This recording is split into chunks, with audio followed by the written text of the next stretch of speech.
नमस्कार दोस्तों, स्वागत है आपका हमारे एक और नई वीडियो में। पिछली वीडियो में हमने बात करी थी कॉन्ट्रैक्ट क्या होता है, कॉन्ट्रैक्ट के जो एलिमेंट है वो क्या क्या होते हैं। अगर आपने अभी तक मेरा वो वीडियो नहीं देखा है, डिस्क्रिप्शन बॉक्स में मैंने उसका लिंक दे रखा है, आप जाकर उस वीडियो को देख सकते हो। संविदा के बारे में सब कुछ बता रखा है और इसके मोस्ट इंपॉर्टेंट जो एलिमेंट है, तत्व है, वो क्या क्या है वो भी बता रखा है। इस वीडियो में हम बात करेंगे क्या समस्त संविदा करार होते हैं या जो समस्त करार संविदा नहीं होते हैं।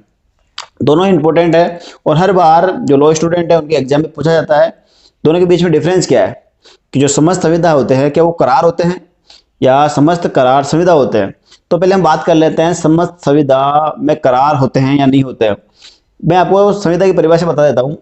संविदा ऐसा करार जो विधि द्वारा परिवर्तनीय होता है। An agreement enforceable by law is a contract, मतलब कि एक ऐसी संविदा जिसके लिए करार होना जरूरी है और उस करार का विधि द्वारा परिवर्तनीय होना जरूरी है, तो वो संविदा कहलाता है। तो संविदा की परिभाषा में आपने करार शब्द सुना, मतलब कि दो व्यक्तियों के बीच या दो पार्टियों के बीच कोई करार होता है और उस करार का विधि द्वारा परिवर्तनीय होना संविदा कहलाता है। तो जाहिर है संविदा के लिए करार होना आवश्यक है, बिना करार के संविदा हो ही नहीं सकती। संविदा की परिभाषा में ही करार शब्द आता है। तो समस्त संविदा में करार होना आवश्यक है, मतलब कि समस्त संविदा में करार आवश्यक होते हैं। अब बात इससे उलट आती है, क्या जब समस्त संविदा में करार होते हैं तो समस्त करार में भी संविदा होती है क्या? तो इस चीज का जवाब है कि नहीं, समस्त करार में संविदा नहीं होती। क्यों नहीं होती? क्योंकि एक करार कैसा भी हो सकता है, एक करार अवैध भी हो सकता है, अवैध भी हो सकता है। मतलब कि इसकी प्रकृति जो है वो नियम निश्चित नहीं है। ये जरूरी नहीं है कि एक करार वैध ही हो, एक करार अवैध भी हो सकता है। एक करार कैसा भी हो सकता है, इसकी पालना करवाई भी जा सकती है और नहीं भी करवाई जा सकती है।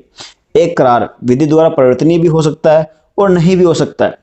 संविदा की परिभाषा में करार विधि द्वारा परिवर्तनीय होना आवश्यक है और करार का वैध होना आवश्यक है, तभी वह संविदा के अंदर मिल सकता है। तभी उसको अपन कह सकते हैं कि समस्त संविदा करार होते हैं। लेकिन समस्त जो करार है वो संविदा नहीं होते।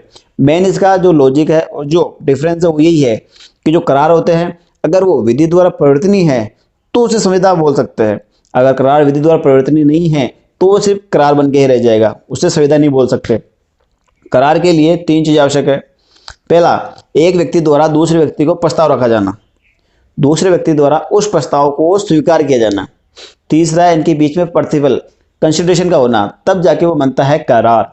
और करार कैसा भी हो सकता है, नैतिक हो सकता है, अनैतिक हो सकता है, सामाजिक हो सकता है, कैसा भी हो सकता है। इसका जो क्षेत्र है वो बहुत ही व्यापक है, तो इसमें सारी चीजें सम्मिलित है। तो इसमें वेद अवैध सब कुछ सम्मिलित है। लेकिन एक कॉन्ट्रैक्ट में, एक संविदा में सिर्फ वेद चीजें ही सम्मिलित है।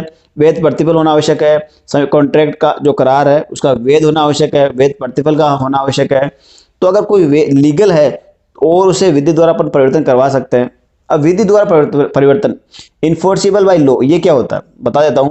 मान लीजिए जब दो व्यक्तियों के बीच में, दो पार्टियों के बीच में कोई एग्रीमेंट होता है और वो एग्रीमेंट वैध है, उसमें लिखित जो नियम है शर्तें हैं, दोनों पार्टियों के बीच में लीगल लायबिलिटी बन जाती है उसका पालन करवाने की। अगर कोई भी व्यक्ति उन जो नियम शर्तें हैं उसकी पालना नहीं करता तो पार्टियों को अधिकार है, अगर दूसरी पार्टी उसका नियम शर्तों का पालन नहीं करवा रही तो पहली पार्टी को अधिकार कि वो कोर्ट जाकर जो कॉन्ट्रैक्ट में दी गई बातें हैं, नियम शर्तें हैं, उसकी पालना करवा सकता है। तो ये विधि द्वारा परिवर्तन, मतलब कि अगर कोई व्यक्ति नियम शर्तों की बात की अवहेलना करता है, बात की पालना नहीं करता, तो वो कोर्ट जाकर उसकी पालना करवा सकता है। तो ये हो गया संविदा, कॉन्ट्रैक्ट। कॉन्ट्रैक्ट एक वेद और विधि द्वारा प्रतिफल होना आवश्यक है। ठीक है, यही बात करें अपन एग्रीमेंट की, करार की, तो खर्च करार के लिए लॉ में मतलब लॉ द्वारा, विधि द्वारा उसमें परिवर्तन नहीं करवाया जा सकता। फॉर एग्जाम्पल, अब जैसे करार है वो नैतिक मूल्यों पर आधारित हो सकता है, सामाजिक मूल्यों पर आधारित हो सकता है, व्यावहारिक मूल्यों पर आधारित हो सकता है, बहुत सारी चीजें हैं। मतलब कि जो क्षेत्र है वो व्यापक है, छोटा नहीं है, बहुत ही बड़ा ही। हर चीज में आप आराम से कोई भी व्यक्ति एग्रीमेंट कर सकता है। ठीक है, अब फॉर एग्जाम्पल कोई आदमी है जो 20 से एग्रीमेंट करता है कि शाम को मेरे घर पर एक दावत है जिसमें आपको इन्वाइट है और आपको वहां आना है। तो ये प्रपोजल हो गया, प्रस्ताव हो गया। दूसरे ने एक्सेप्ट कर लिया कि ठीक है मैं आ जाऊंगा। अब उसकी हामी पर, उसकी हाँ पर अपने घर में मतलब कि जो भोजन है वो बनाकर तैयार रखता है।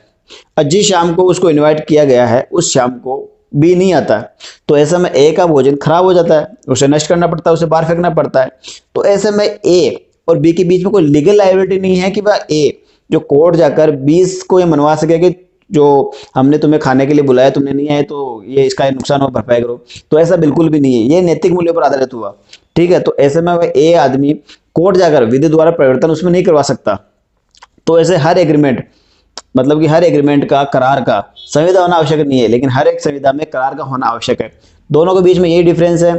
अब मैं आपको आसान शब्दों में बता दूं, जो करार है, अगर दो पार्टियों के बीच में करार है और विधि द्वारा परिवर्तनीय है तो संविदा में आ गया। तो अपन कह सकते हैं कि समस्त करार संविदा होता है। अगर वो करार विधि द्वारा परिवर्तनीय नहीं है तो संविदा में नहीं होगा। तो अपन ये नहीं कह सकते कि समस्त जो संविदा है वो करार होती है।